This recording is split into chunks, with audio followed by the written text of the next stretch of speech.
Nixon lost 18 minutes.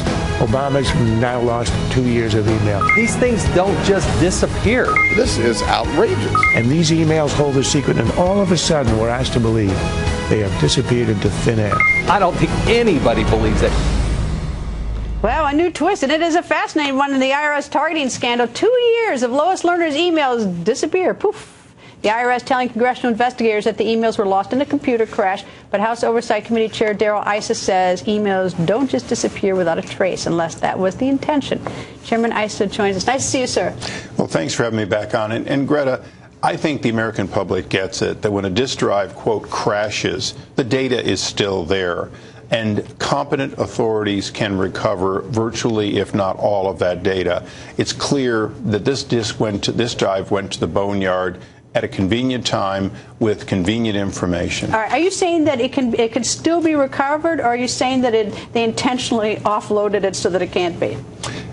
The Federal Records Act requires that this data be retained. All right. Well, so did they retain it, or did they offload it? When they recycled or destroyed the disk without informing the National Archives, they violated the law. The National Archives has now opened an investigation completely separate from ours into this series of wrongful destruction. And I've got the letter here from the archives dated June 17th. Okay, but was it deliberate or accidental or incompetent? However you want to describe it. Was this deliberate destruction?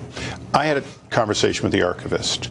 His people train all of government on what to do. And if your policy is not to retain on your servers past 6 months, which is what we now understand, and you tell your individual high-ranking officials they should retain the appropriate documents under the Federal Records Act, then you know those drives contain them. But there's being deliberate knowing that you didn't do it, and there's doing deliberately because you're doing something sinister because you're trying to hide something. Those are two different things.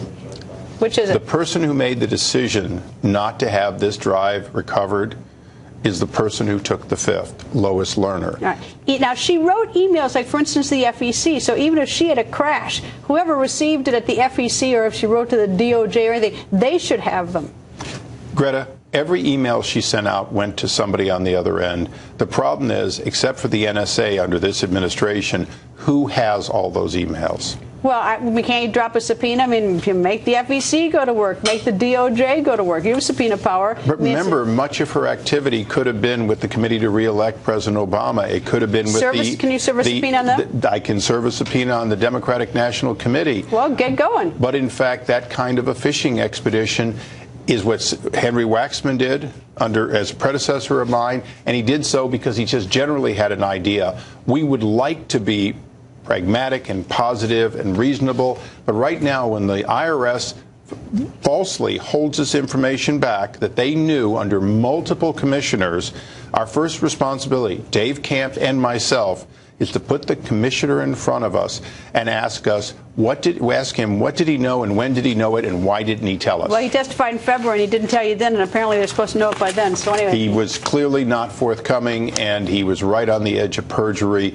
when he told our committee that in fact it could take up to 2 years to get this data, when he knew at that point it could take up to forever. Mr. Chairman, nice to see you, sir. Thanks, Greta.